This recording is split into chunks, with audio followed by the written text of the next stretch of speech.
Hey everyone, this is WobblyWallaby. The update to Begetter is now out and I've had a few days to play around with it. This video will cover what tier I think Begetter is for PvE. Also, in which situations would I use Begetter over some of my other main classes. Stay tuned to find out.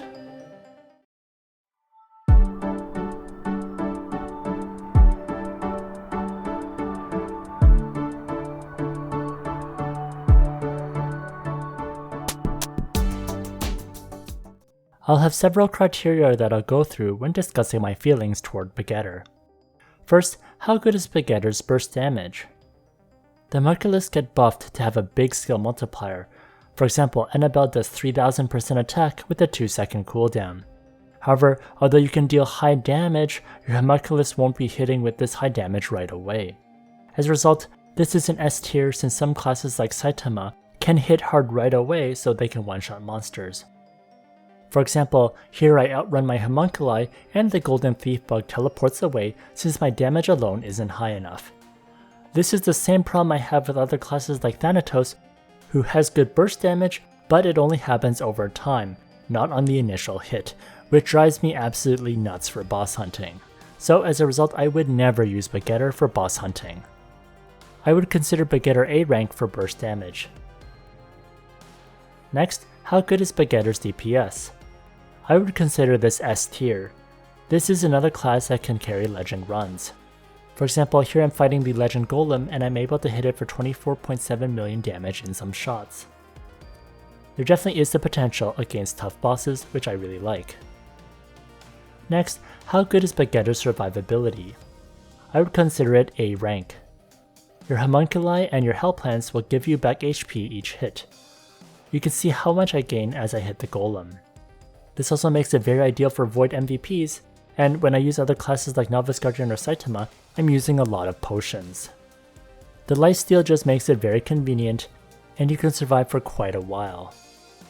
As a result, the situation where I'm most likely to use the Begetter over my other classes is versus the Void MVPs.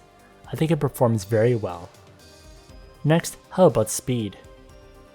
I'd say speed is B rank. It's definitely not the fastest class and it doesn't have skills that make it particularly quick like Novice Guardian or Saitama.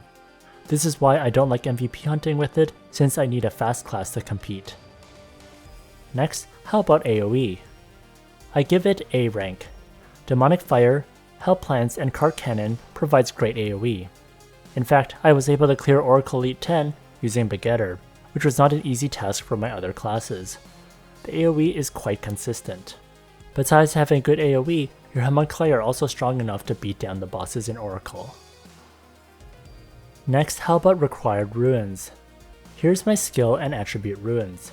The game-changing rune is the Void Summon rune. You need the third line, which allows you to have 2 homunculi and they will not die. Without this rune, don't bother playing Begetter. The good news is that this is an S rune, so it's definitely more free-to-play friendly compared to classes that need an essential S-star rune. Some other nice-to-have runes include the Vine Purgatory rune, which lets you spawn all 3 hell plants at once instead of summoning one at a time.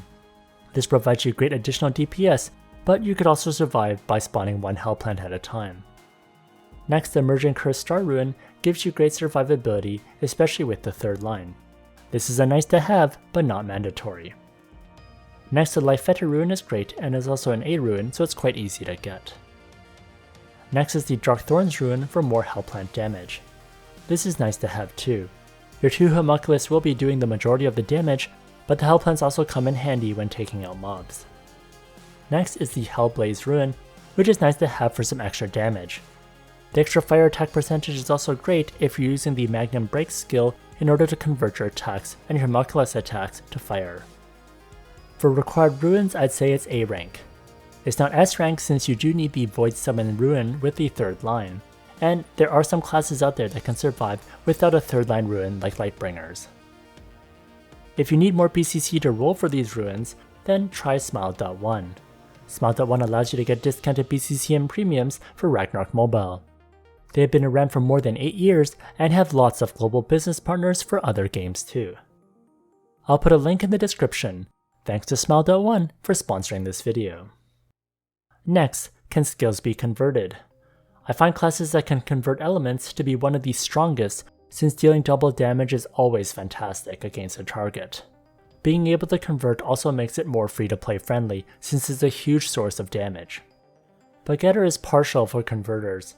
The common way to convert is using Magnum Break to convert to fire, so you aren't stuck doing neutral damage for your homunculi. If you go down the magic route, you can also choose different elemental bolts as well. As a result, I'll give this an A rank. S rank would be a class like Taekwon who can convert to any element of their choosing, including Holy and Ghost.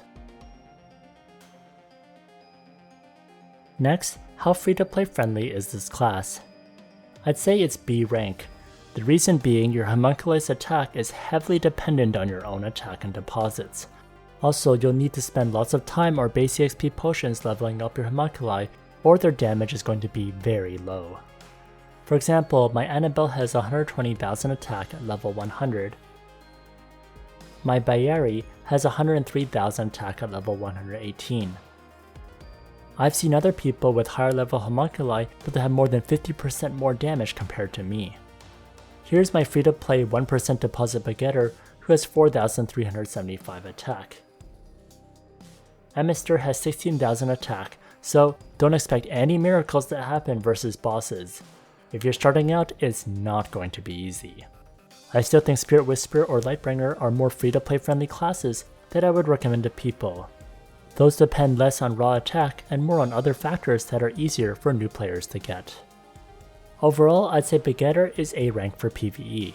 I'll definitely be using it, especially in Legend Museum 2F, where you can stay far away from the Rook while still doing lots of damage. Destrange and myself were both using Begetter in this Legend run, and it was much easier to deal with the Rook, as we did our weekly Legend runs with our Zenith guildmates. Next, here's my gear. Luckily, I was able to reuse much of my gear from Novice Guardian to use Begetter. For offhand, I used Dragonbone Shield with 18% physical damage increase random attribute.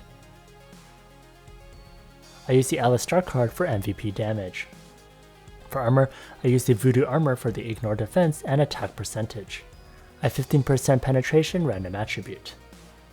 I also have the Morale enchant. For card, I used the Heart card for MVP damage.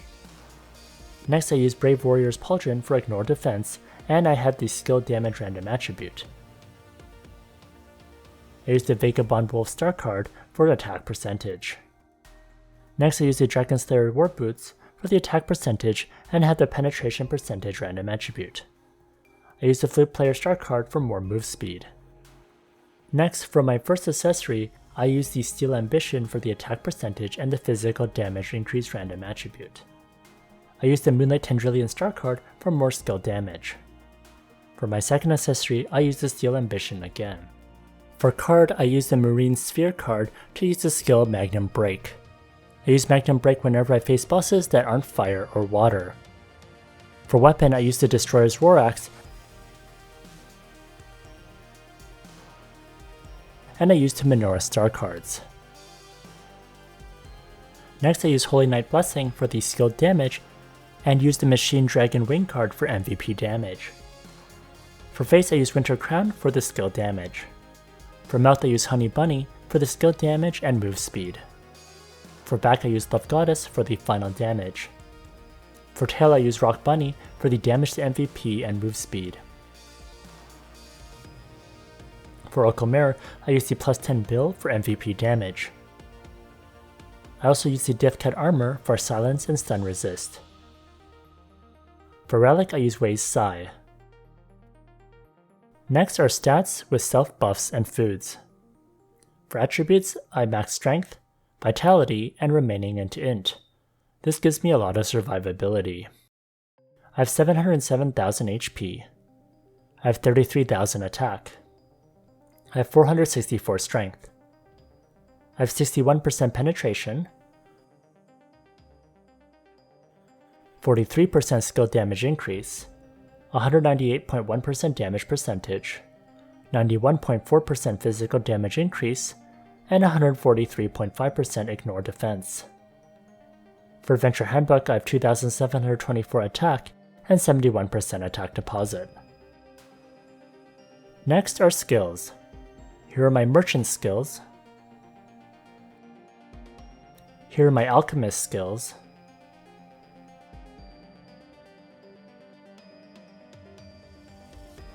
Here are my creator skills.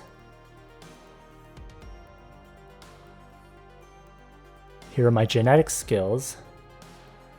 For auto attack, I have cart cannon and prepare for elite. Inside my prepare for elite, I have loud exclamation and cart boost. You can also include health link if you'd like, but I don't like the 1 second cast time. You can cast this manually too if you want. For my manual bar, I have homunculus merge, call homunculus, prepare for elite, life psychic, hell plant, and life merge. For my second manual bar, I have magnum break, demonic fire, life psychic, life merge, blood sucking grass, and tinder breaker. I include life psychic and life merge twice since those are skills that I really want to cast as frequently as possible. For both my homunculus, I have added their max stealth skills to their auto attack bar.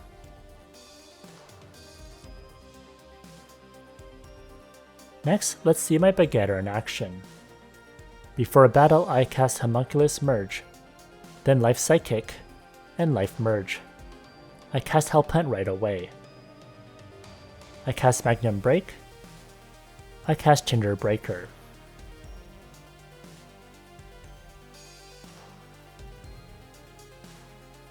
I will also cast demonic fire too. Eventually, the void doppel dies. Luckily, no need for honey or expensive health potions. Next is a complete run against the legend magma golem. I cast all my buffs right away. The homunculi do great damage.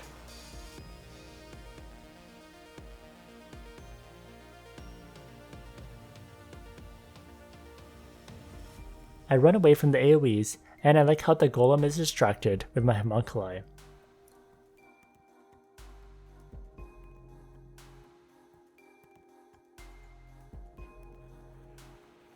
Here I get hit by his spell, and my health goes down a lot.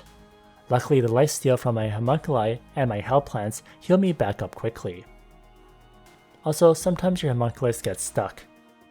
Poor Annabelle is stuck here, so I need to free her. Your damage is gonna suck without her.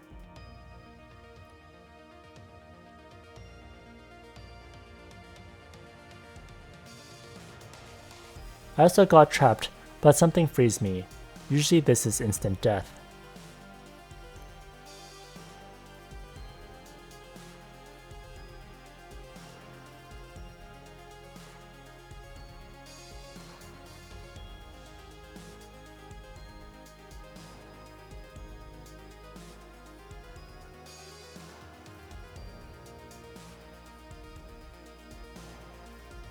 Eventually, the golem goes down.